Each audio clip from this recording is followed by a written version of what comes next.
We have a financial order on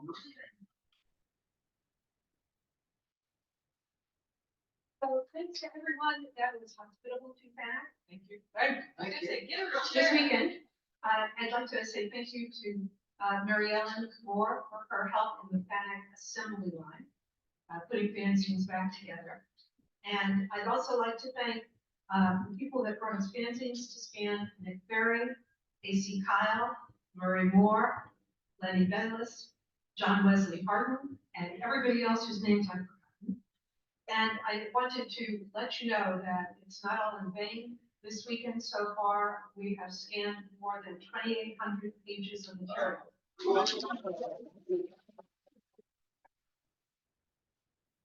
Including some very cool correspondence from the Hydro Club that AC runs. So thank you guys. Thank you. All right, ladies and gentlemen, the part of the ceremonies that some of you may even have been waiting for. The guests of honor were drawn around in the hat of Corporate 41, Mark Plummer.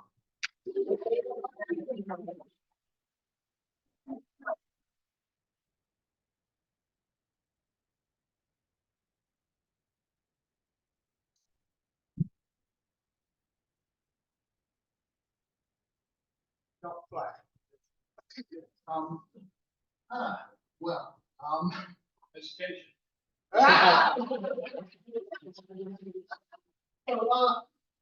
Short for the opening ceremony on, I don't, was it Friday? It feels like it was 3 months ago. I think it was only Friday.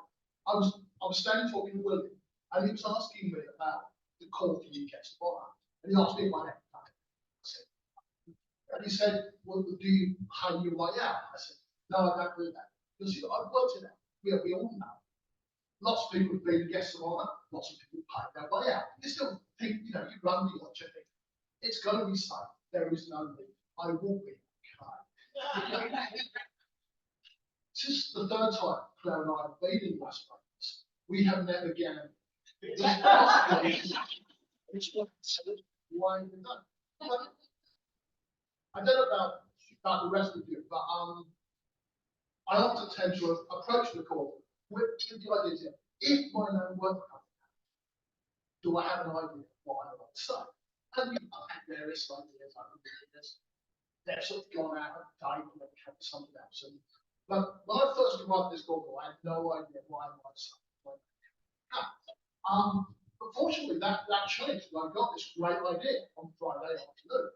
So, some of you will have seen there was a panel for recently retired members of the convention. Nick was on the panel, and Lucy was on the panel, and Rich Coe. Now, Rich was telling us about his interest in the banjo. And then it came to me, the simple answer about how I was going to do it. I would borrow Rich's banjo and give you songs from the shops. No one's ever done that before. If I could just borrow your banjo, you did bring the banjo. Rich, please tell me you brought the banjo. You did not bring banjo. Okay, so this is slightly awkward. I was rather banking on you having your banjo, Rich. Because I was talking to Andy people last night, and Andy was saying to me, so how will you go to top Claire's speech from Las Vegas in 2012? I thought, well, banjo, that's got to go. You really have got a banjo. Rich, so, okay, just give me a few moments while I read on. Well, I have to say, actually, that 2024 has been quite an eventful year. Rick, I turned 16 this year. I retired. I retired after 41 years in UK civil service, and now I get to be guest of a corporate. Now, some of you may be aware there is another convention happening later this year in Glasgow, UK. I'm not really I haven't really told quite what it's going to be like, so I assume it's going to be something like this. Perhaps with a few more. but I gather I have to say something there as well. So, and well, in fact, that actually, I think Carrie Root was just, I could use this as a dry run. So, that kind of tracks as to what I'm going to say. But, I mean, honestly, I'm actually kind of serious. I've got to have a bigger audience in the world of fame than I've got there. So, I'm not listening to all sort of stuff much. You can't move, get out of the way. But, thing is, and as I suspect some of you will know, I don't exactly relish the opportunity to speak. So I've been given the chance to do it twice in 1 year. It's been quite special. But I am still quite glad to have the opportunity to say something here at corporate. And that's because there are so many people in the room tonight who have been important or influential or both to me and family across the years. And I know some of those people won't. So it's an opportunity for me to actually acknowledge some of those people. People like Dan and Steph back in the day. Now, Dan was the person who first got me to run in town when he was a candidate in 1995. I remember looking at if you won by one vote, Dan, that would be. I remember looking down the ballot, so I was thinking, Dan Steph, I've heard of him because I remember this is the guy with that great design work at Science Fiction Eye. So I thought, I can vote for Dan. And in fact, at the convention, I did speak to Dan. And I'm sure, Dan, you remember our conversation. I had committed it to memory. If you don't remember, I think for everybody else. The way the conversation ran was I said, ow, and Dan said, pardon me, whilst climbing up with my foot. But Dave then, and other people like the legendary Lee Edmonds down here. And actually, Lee, I would like to assure you that I do consider you to be a legend, even though Dave Thompson has not been. And if you don't mind, I would also like Lee to do double duty on so many of those great Australian fans who are not here today. People like Chris Gillespie, Chris Sarge, fans. Great people. And I'm not going to say the names because I'm worried I'm going to forget somebody, but I want to thank all the Las Vegas people who have been so wonderfully hospitable to us all this weekend.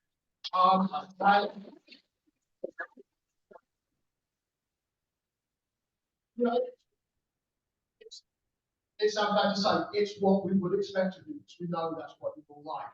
Really, we should form a company, run parts. So, thanks. And of course, I must mention Ted White back in Britain. Ted was there at my first convention in 1986, Mexico 2. I know Jerry and Susan, I know you were there as well. Ted's been a kind of a all-pervading influence across family all the time I've known it. We're delighted to see you here today. Yes.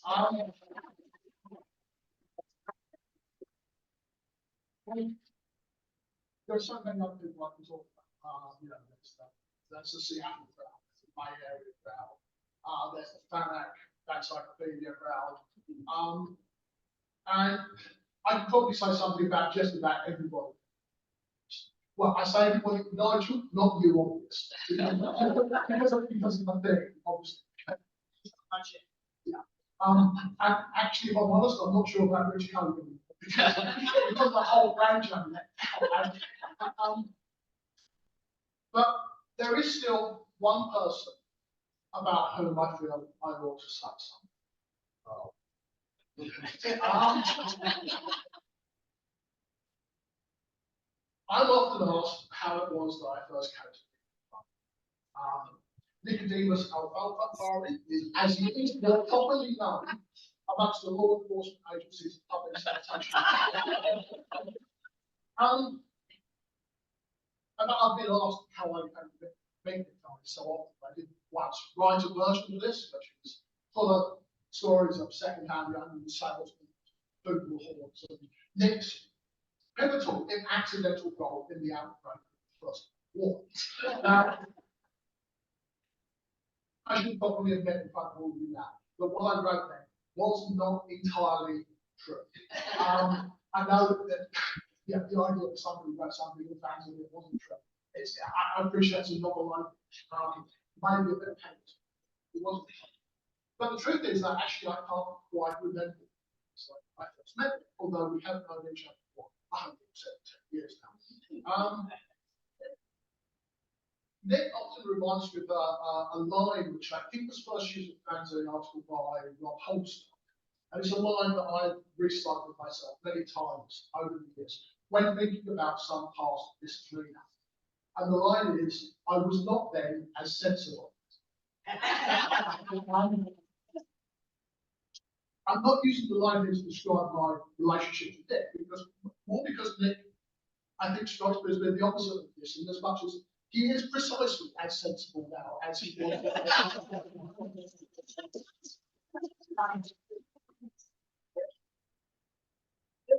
Nick first encouraged me to come to corporate in the US. We came over in 2002. It was my first time in America. We flew into Baltimore airport and we got in a shuttle bus that took us to the hotel. And within about 2 hours of arriving, we found Nick. And Nick immediately co-opted me as somebody who'd been in the US for about 2 hours to accompany him on a liquor run where I would be the navigator. And so we drove off into a and we found and on the way back, we got hopelessly lost. You know the fact we found the liquor store okay, and Nick has never had any problems finding out. And we got hopelessly lost, and they're driving around the house. Nick is berating me for my failure to navigate properly.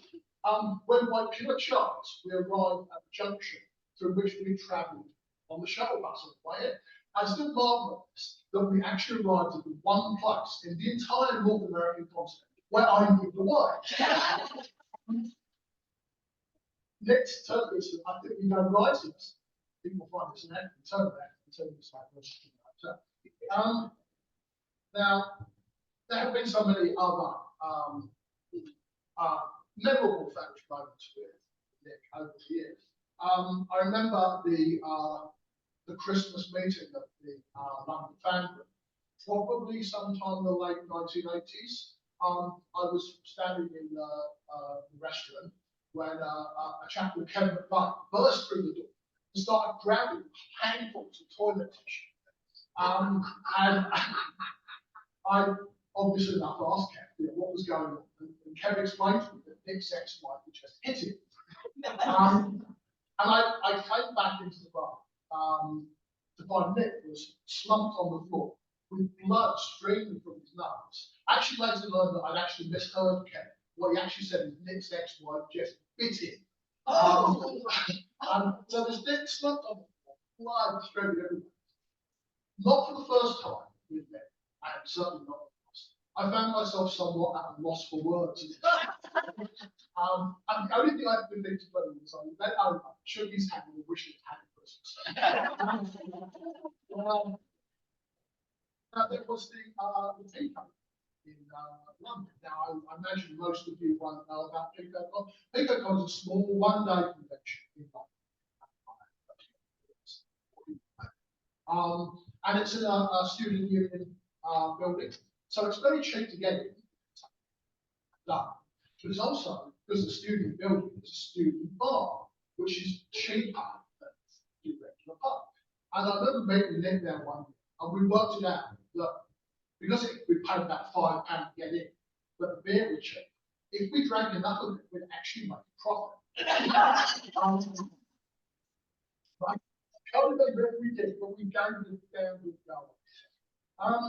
Now I also think of a NovaCon we were at one year, where somebody, and I don't think this was Nick, somebody found a female undergarment in the stairway. And it may well have been this incident that led Toad Valmar to coin one of his many wise aphorisms. You know it's been a good convention when you have to collect your underwear from the box. The thing is, we never found out who was the owner of the garden question because it was claimed, but there is a certain inevitability that would end up on Nick's head. Whilst he regaled the assembly company with the names of various names that he thought would be good names for punk bands, starting off with Sniffing Gussets. There was the Lexicon in Scarborough where Nick was holding as he often did, hold fundraising parties for various good causes, where he could sell drinks to people. And Nick was fans fans across the world, talking about the wine, something like that. You see, he does actually have a good time. And we're sitting in the bar, and the last night of the convention, a combination of tiredness and tequila had taken its toll on Nick, and he passed out. And I remember Norman Spinrad, who was with us, was explaining to everyone the reason why the alcohol had such an effect on him was because he'd been behind the tent desk for 4 days at this point, and in fact had not had a drink at all for 4 days. Norman was actually unaware of that, eventually given Nick an open bar tab for the entire day. And he and I had, I think, tested way beyond destruction at this point. So, and what else? Well, I mean, of course, there were the parties in Nick's house. Nick used to live in a flat in Hitchin, just to the north of London. I remember some epic gatherings of that, where Steve Green became trapped in the toilet. I still don't remember how that happened. There was one occasion where, in the early hours of the morning, Nick drove off into the night. Yeah. He was, to be fair, off sober. In search of somewhere to buy cigarettes. Somehow we all managed to overlook the fact that there was a cart with 200 cigarettes on the table in front of us. And of course, there was the memorable occasion where Ian Sanders dropped his glasses hotel onto the roof of the building below, which turned out to be a pub. And so the next time we actually had to go down to the pub and say, hello, can we have 4 pints of whatever, and can we get on your roofs? And interestingly, actually, I don't think they actually said flat and no. It's just the fact we couldn't because the landline was in the bar. And of course, now we come to the trouser press incident. So, the story of the trouser press incident, it was a no-recovery. 2003 or thereabouts, and Nick was having another one of his fundraising parties. Now, for the benefit of those of you who have not attended British convention style hotels, the rooms are often quite small. But this room did have, I was on the ground floor of the hotel, had a window facing out into a courtyard. Now, somebody came up with the idea that the best way to make a bit more space in the room was to take the trouser press. Do you know what a trouser press is? Take the trouser press and carefully placing it outside the room, through the window. It didn't really make a great deal more space, but that was the idea.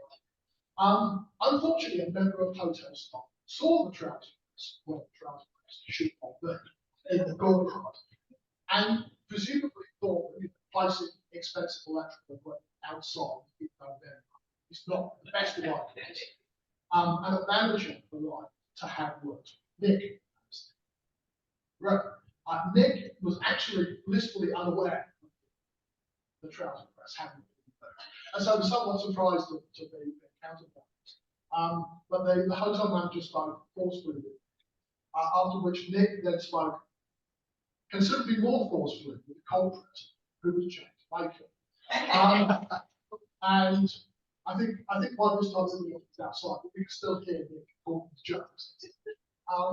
And over the course of the weekend, the enormity of the incident developed, such that some people would recount stories of how Jones had hurled trousers through a closed window of the story. And how Nick had then hurled Jones after the trousers through the window. And one of the funny things about this for me is Dave Hilton was asking me about this. We were talking about it earlier, and it was only on Thursday, this Thursday, more than 20 years after the event, that Nick first learned the person who actually put the trust press out the window was me.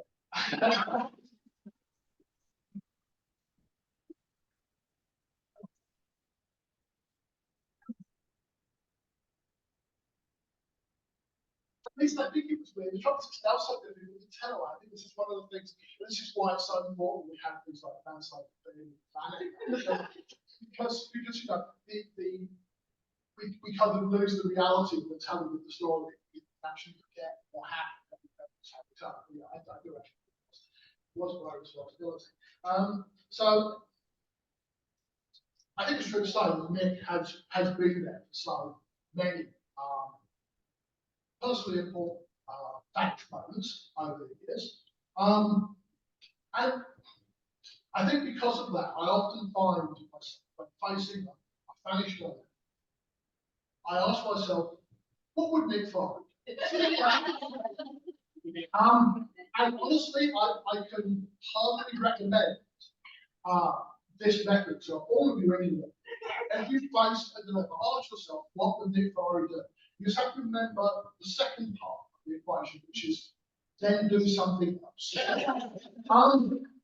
But I think actually for the first time that I can recall, I found myself in a famishing dilemma.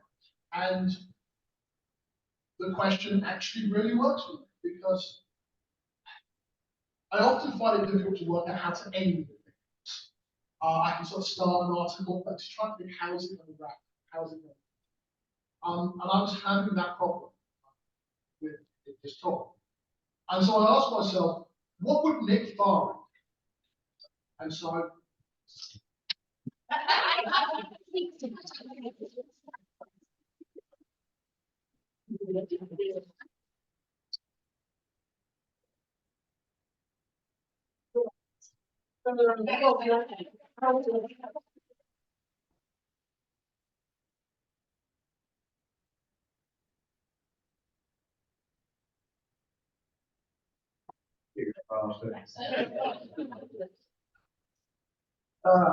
And yes, it's all true. They say everyone's got Nick Forest stories, they are all true. And if anyone's really interested, I still have a scar. Yes, she did. Well, wow, gosh. Okay, I've got to get something out of the box. It's a bad joke.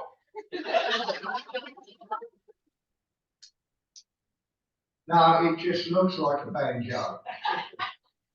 Sandra Bond has for many years now perpetuated Ainsley Fandom's very own panel name, just a Minac. And this year's victor in just a Minac, Rich Code, please come get your medal.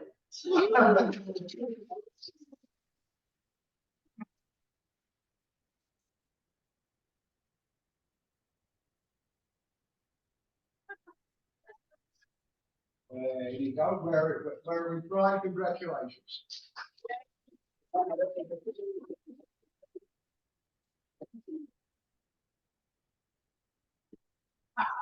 There you go.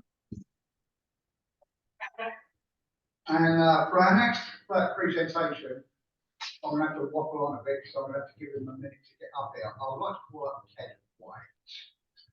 We have had a presentation that's been done now by a few corporates, and that is the Corporate Lifetime Achievement Award, which has been determined in various ways in the past, sometimes by judges, sometimes somebody whoever thinks they give it, just give it to whoever they want to give it to.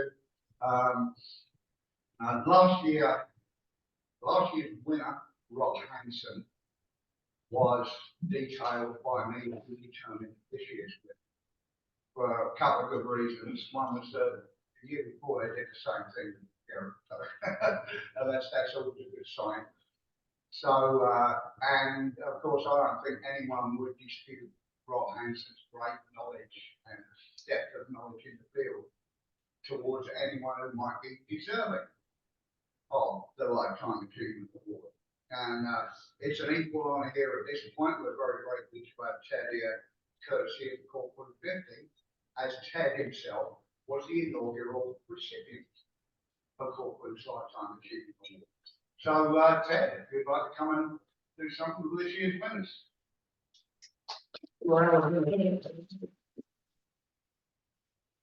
Oh, there you go. You can find some at the top. Right. And What's Ted doing?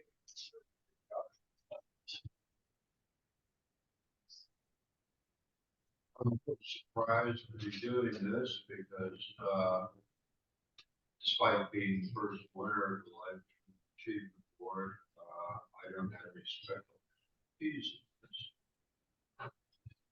But, in any event, it's well deserved.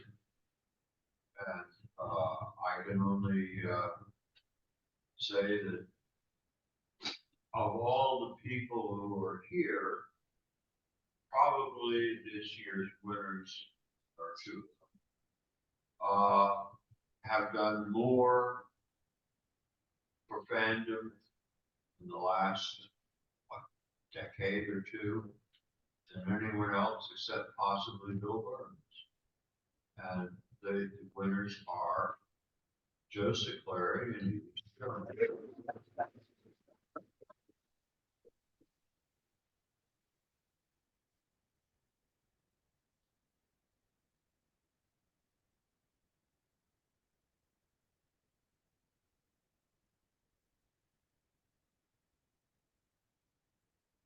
Well, this is actually completely unexpected because I looked at that list.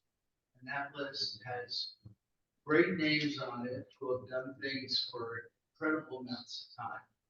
But all I could do is say, thank you. I certainly am honored. As am I, and I'd like to add, it's all Joe's fault.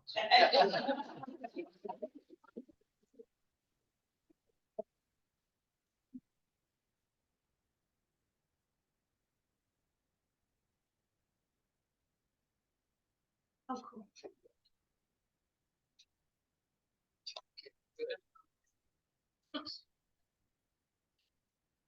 all right, congratulations, Shari. You very well deserved indeed. And now it's Killer's turn. He gets to come and stand next to the, well, I call it Shirley, but according to Claire Briley, that's the lovely Samantha that you got in. We have envelopes. We have other like, and you can go and walk whichever order you want to go. Okay. Hi. So, the first thing nothing to do with the pen boards, but I just wanted to ask a favor. If you've got 2 issues of Little Book because you've got 2 bags, if you only want 1 copy, could you give us back the extra? Thank you. And now. Let's see. Let's start with letter hack. Oh no, I think it's on this list again. Okay, so this is the Harry Wormley Jr. Memorial Award for Best Letter Writer to a Fanzine. Our top 6 vote getters, it says there's a 3-way tie for 4th place.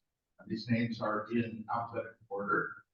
Eli Cohen, Lee Evans, Steve Jeffrey, Jerry Kaufman, Lloyd Penny, and Paul Skelton. And wish I had a letter open. Oh, that works. And the recipient is here is. Oh, thank you, Dad. It's me again. I'm sorry.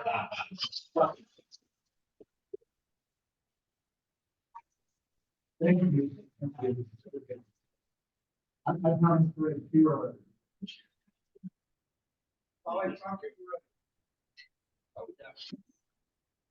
Oh, how would you do that? You know. Backslash, not to the, probably out my CG, but trans. Yes, I didn't break it. Drop a regular flow on me.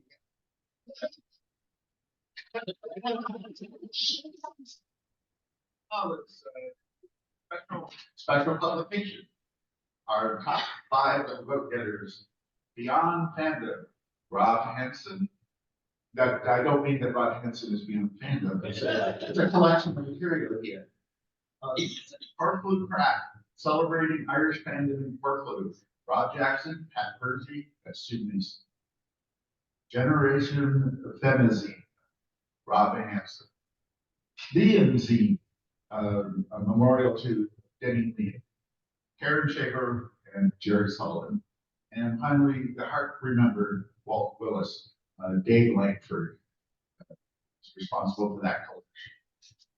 And let's see.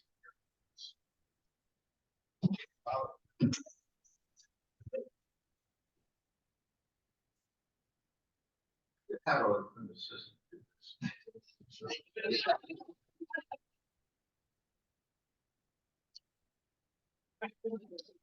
Okay.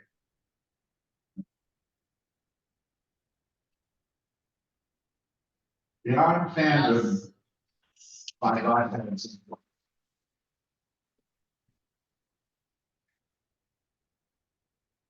Accepting, anyone want to accept this on Rob's side? You'll say it before anybody else. Thank you. It's good. All right. Okay, I'm gonna open this first. So that,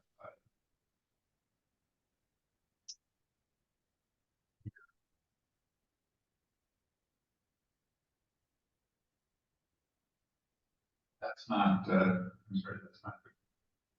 Okay, we're gonna do best fanzine cover. Our top 5 book getters. The cover of Askance 55, drawn by Alan White. The cover of Banana Wings 79, Ulrika O'Brien. Cover of Dark Boys, number 74, Carol Lane. The cover of Olivia, number 13, Sue Mason.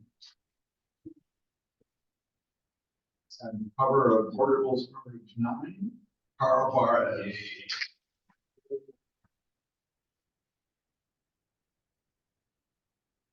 Okay, in your opinion, the best fanzine cover was drawn by Sue Mason. Yes.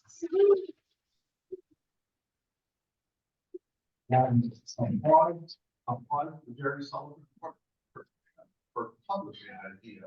I will, just very quickly say. Sure. I'm so delighted by this, and I hope I can get a Brit to take it back. Sue drew this in 2000 and waited 23 years patiently for me to publish. So I'm thrilled.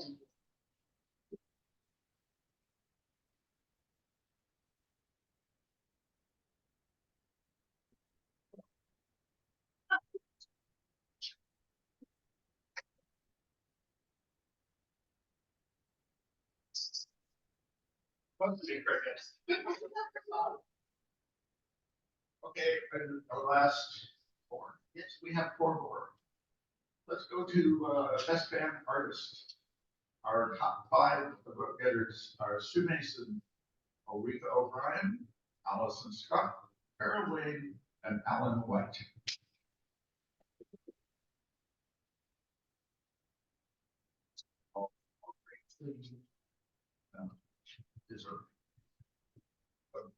And our best band artist is Ulrika O'Brien. Yes.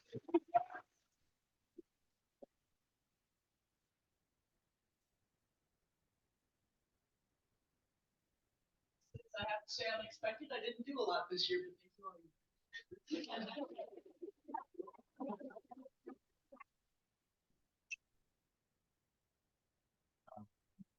So now we are going to best fan writer. And in this case, we have 4 top vote-getters, 3 of whom tied for 5th place. Not three. Oh, There was a three-way tie for fifth place. oh, I see. So instead of giving you 7, you get 4. I see. Okay, so our vote-getters are Nick Farley, Andy Hoover, Christina Lake, and our guest from Plummer.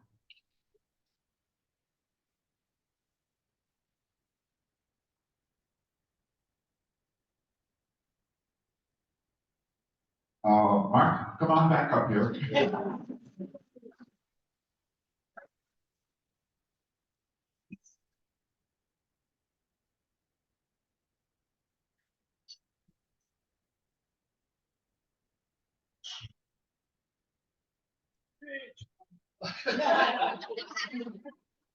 Yeah, I'm just wondering what Nick Barry would do. I've run out of bits.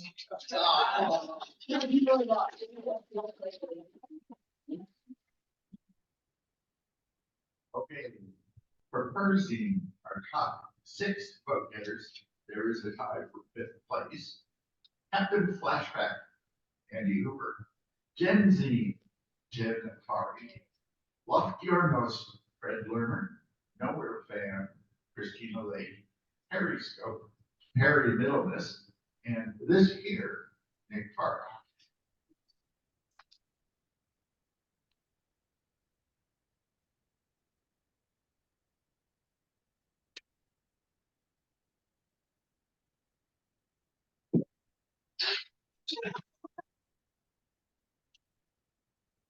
Nick here.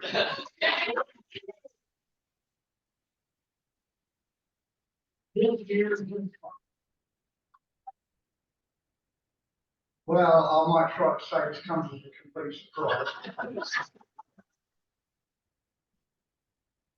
Obviously, a person is not just one fur. It's all about the people who get engaged with it, people who respond to it, people who distribute test columns, even when they're fucking nonsense sometimes. Artists who contribute guest artwork, stuff like that. But at its heart, it's community. I'm really, really happy to share any honour with the people who will make up that community. But like, if you ask me, you should want to know where it came, but I'm going to take it anyway.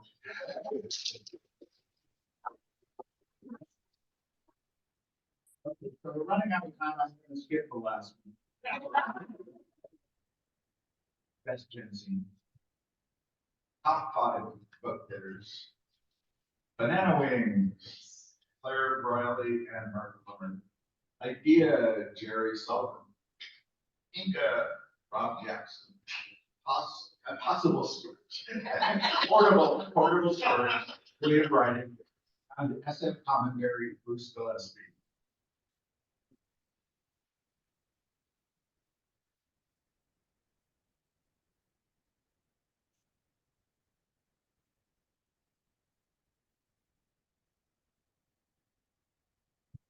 SF commentary, Bruce Gillespie.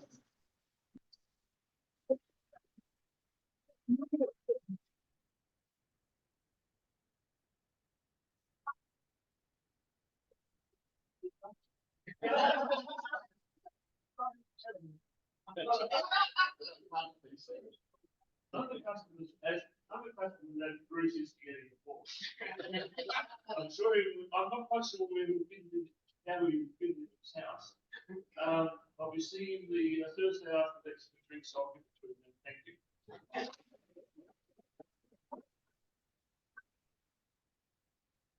All right, that concludes the award giving. I'm sorry we did not have the best new fan writer this year. Best new fan. Thank you, Joe. I'll come back to that. Oh, yeah, come back for that. You honest, there's actually a little beer in here, so you want me to stand it on top of that? Thanks for this. Never mind. All right, now, We actually have a business portion to the corporate closing ceremony, Chair, and I've seen a lady rolling her eyes up. But first piece of business is a nice fun little bit of silliness, and that is the election of the past president of WA, now the Fanzine Writers Association. Once again, very pleased to have Ted White here because the process for nominating, voting upon this past president was always takes here. So I'm very, very happy that he's got a chance to do it again. Ted White.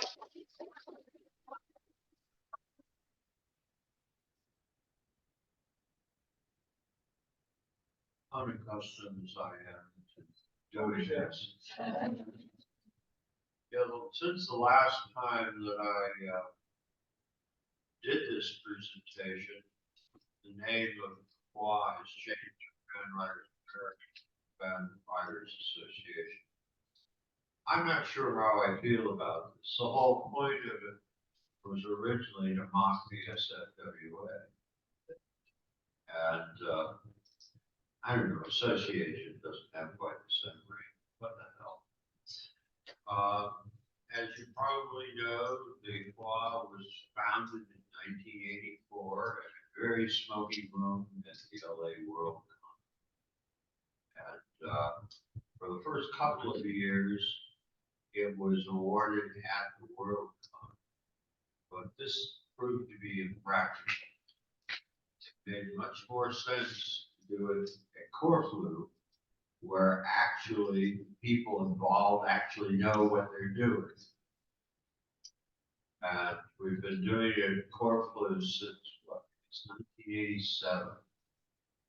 So it has a proud speckled history. And what I'm going to do is throw the floor open for nominations. Yes, Ben. I'd like to nominate John Barry.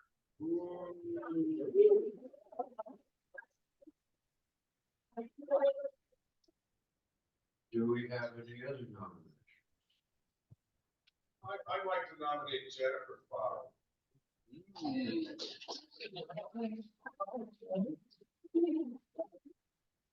Before I make it through, I have a nomination, I would like to tell you why. Because a couple of years ago, Andy was doing this show and made a lot of hay about the fact that one half of a notable Spanish couple had gotten this dubious on it about 20 years previously.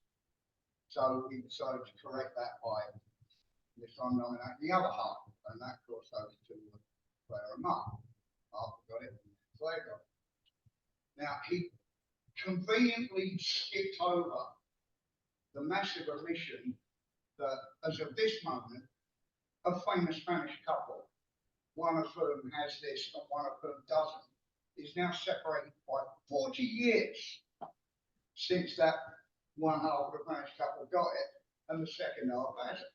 Now, I can understand Andy skipping over this because the nominator I have in mind was nominated for this egregious post at one point, but he lost it in a transparently fixed wrestling match. So Andy Hooper. So I can understand why Andy would not want to. But it should be clear to you that the person I have in mind for the honour is Sherry Kaufman.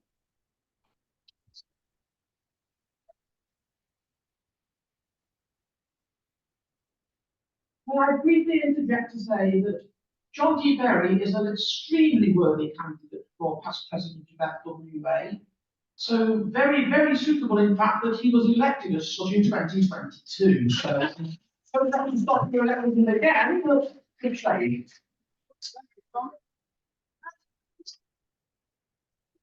Well, I wasn't at the nomination, so I was unaware of that. Do we wish to withdraw that nomination? No, we can do it again. Or does it matter? There's no rule against holding the office twice. All right. There's no other rules that I know either. Well, then, we have three nominees. John Berry, Jerry Kaufman, and, Jen, and Jen. Uh, so we'll now have show of hands first for John Berry.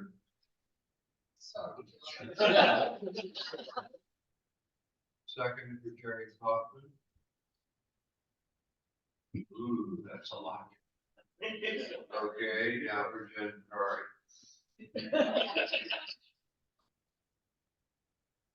I think that's a tie.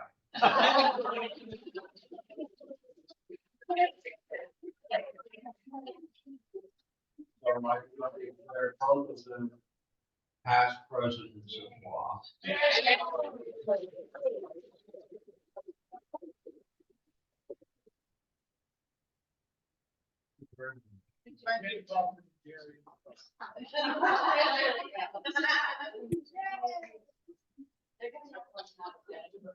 And congratulations to community past presidents one, who will be expected to relinquish their duties yesterday. Because you don't have to do anything, it's wonderful. Very, very happy for me personally to see Ted not there doing that again. Thank you again, Dave.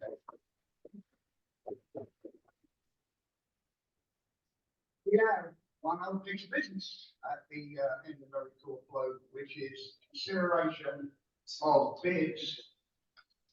There, a big plural, of consideration of bid for next year's floor flow, which will be floor flow 42 in 2025. And I would like to call up Mr. David Hodgson to present it bid for your consideration.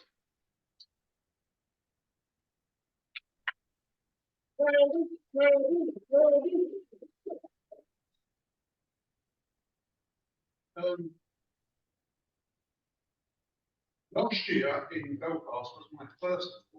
I've known all. I've cascaded for quite a long while. Nick was quite instrumental in me getting it to come back.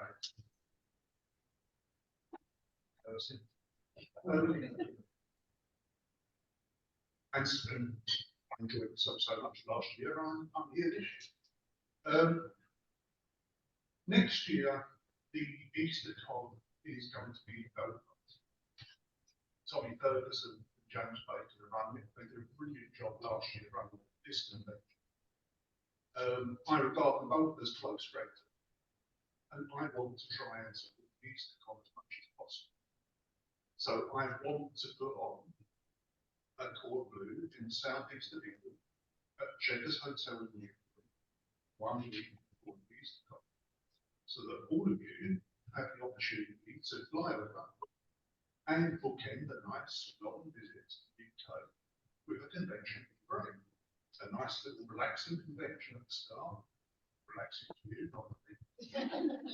And the Easter Con at the upper end, and it will be a brilliant Easter Con because the two guys running it are absolutely. I think I will run a good book because I've got equally brilliant healthy. Only Tommy, Mark and Claire, Nigel, other people. So, as I say, the Checkers Hotel, it's the week before Easter. The attending rates are £79 and $95. The supporting rates, I think, said that's right.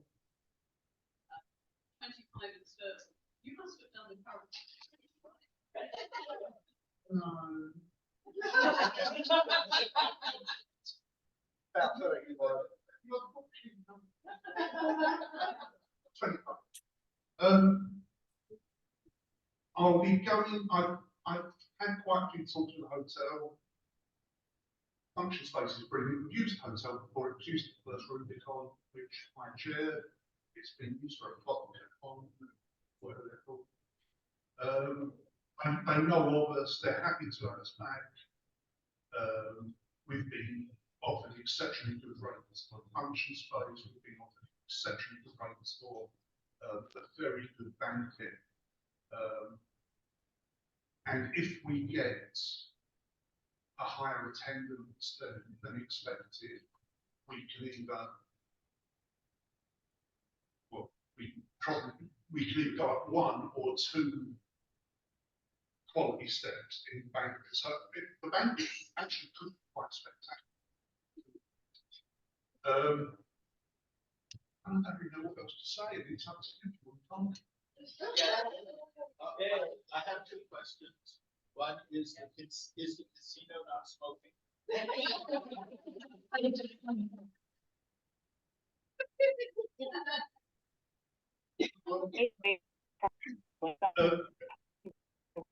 I don't know. Because we're going to have pipes and sessions. That's right. Pregnant with Xavier. All Xavier exhausted. Even So yeah, those are the details. There'll be more details when we have this time once I've got on it. So I want to check some accessibility issues. But it should. the slight instinct growing inside of me, the bile lurking in the my instinct to open my mouth to deny everything. When she could Taking memberships here today are Claire in Stirling, Broadbridge, and Nigel is taking the American memberships in dollars. I'll formally propose that we accept this bid. Spike's been question before Spike even. I just wanted to point out that, I stayed checkers myself a couple of times.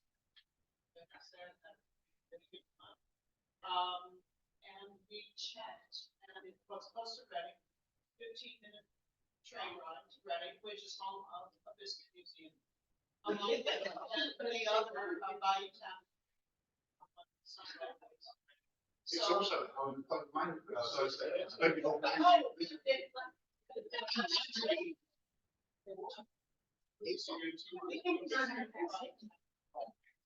Do we have general acceptance affirmation?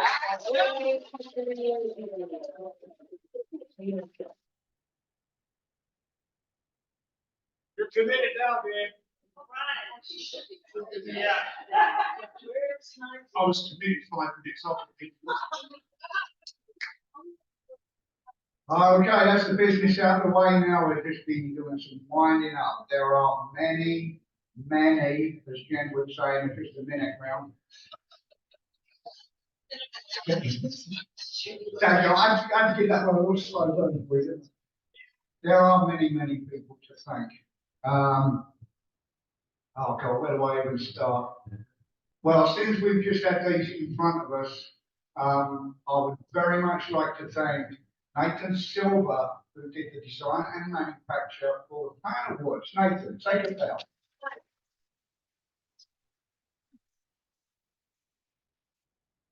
Lovely job with that. But yeah, he came here special just to do that. Well, and for them. But there you go. That's definitely excellent job, mate. It's almost unfair to single some people out because I want to thank everybody because like any good core flow, every single person in this room has contributed to it in one way or another. I mean, Pat Bursey, in fact, was running the entire convention for 8 hours on Friday on this.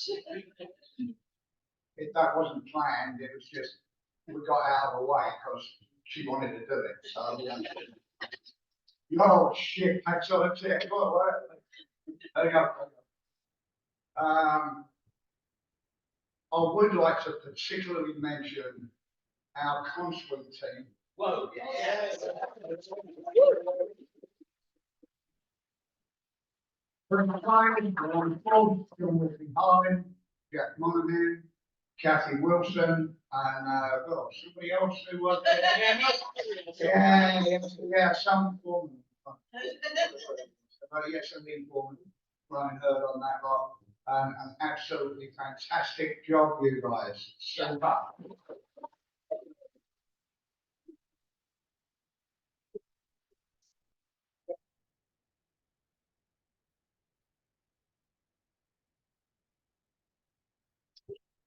All righty. As to the team, want to thank Keith Freeman. Is he still alive, by the way? Oh, yeah, look at that. That's really come out nice. That's it.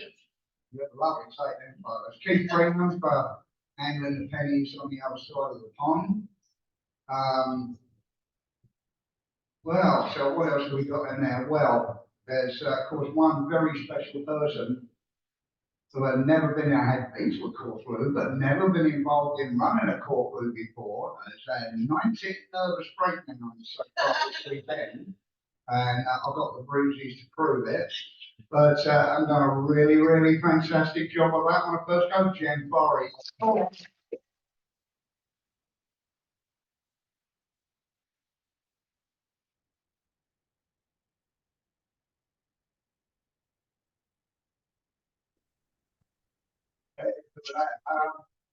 But no, they've been lumbered with a lot of praise so far this weekend. Obviously, their hard work over the weekend with the scanning station set up. Glenn, Joe, and Edie done a fantastic job of that, and Mark. And Mark.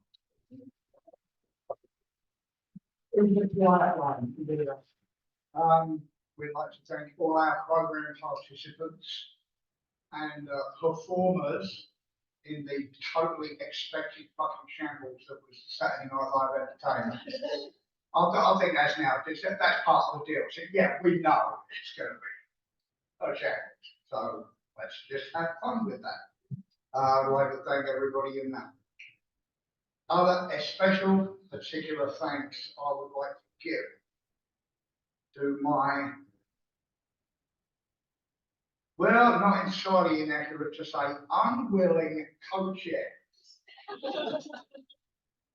And I really presumed a great deal upon many, many years of friendship to get my essentially unwilling co-chair to be co-chair. It was basically, son, you can put together a really terrific corfu program. Please just do that. And guess what? Mission accomplished, right? Yeah.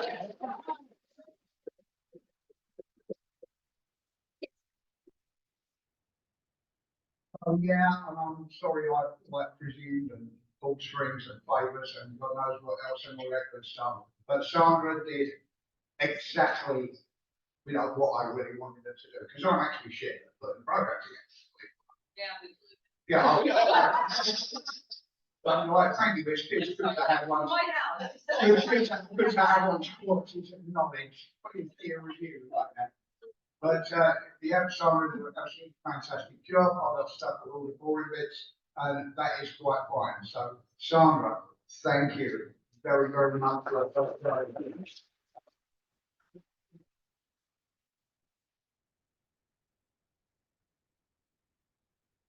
I would like to just say thank you to Nick for effectively doing all the actual hard parts of running the convention and letting me ride along merrily on his coattails like a jet skier behind the boat. Do you want anything further to say, Nick, or shall I wrap things up here? Finish up and hand over. Oh, and yeah, and Andy, Absolutely. take this mic from my hands and set me free.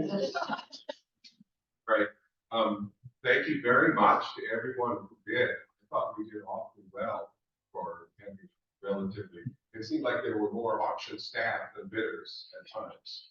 But we got $129 from the table auction and sold half of all the things that were out there. It looked like for a while. And in the live auction, we raised $712. So that's a total of $821. So, well done.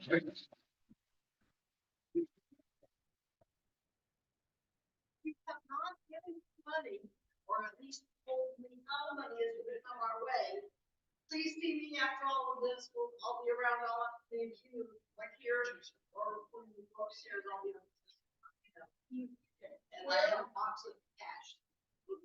Where are the items I've been picked up? The only, I believe everyone has.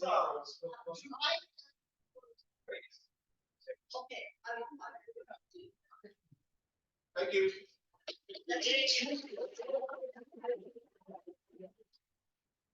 So then, I think we, finally reached the end of the tale of this wonderful brunch.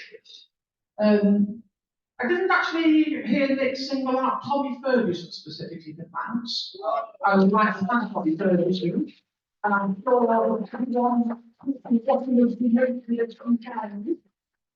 From a very good further above also, I could thank him. He's done a fine job. And speaking of Tommy, I believe that Tommy is going to be, holding the final thing for this afternoon tasting. Tommy, can you? 10:57 at 3:30.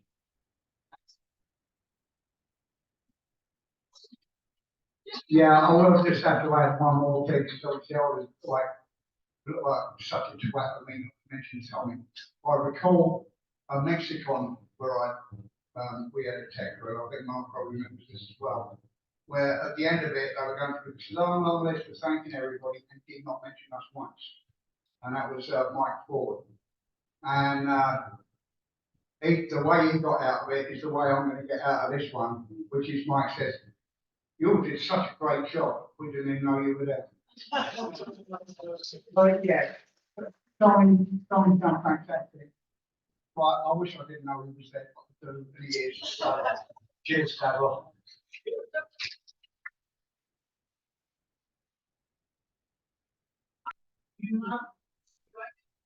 Spontaneous, and I apologize because it just occurred to me outside of the local.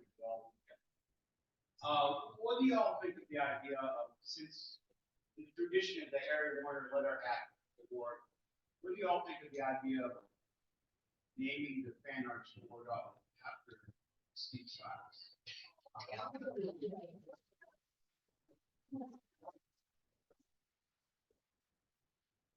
Well, we all heard that.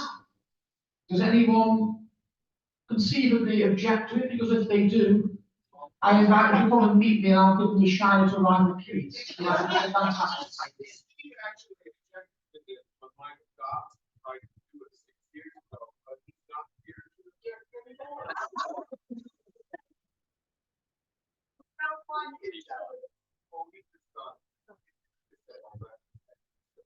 Okay, I think you can say like this, modesty, it's not, yeah. So I second this proposal. Yeah, I think sense of giving of the best fan artist award in memory of the very great Steve Stiles. So yeah, thank you, Dan. Back to you. And Nick has one more thing to say. Well, I was going to mention, because I really should say fucking notes more often. Oh yeah, well, I don't do that. What I'm planning to do, like next week, over the next couple of weeks, apart from getting lots of sleep, is I want to put together a memory book for this core quote. So I would like all of you to send me what you think are your best photographs, write me a little paragraph, write me a long paragraph, it's all good, and I'll put that together in the publication, which will go up on the Core Blue webpage, in the archive, and on the pages. Yes.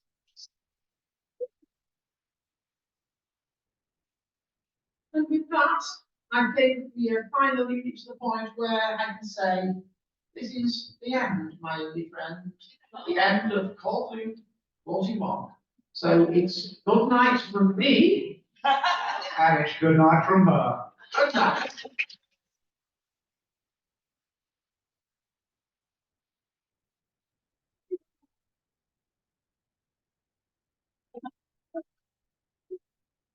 You can throw us off.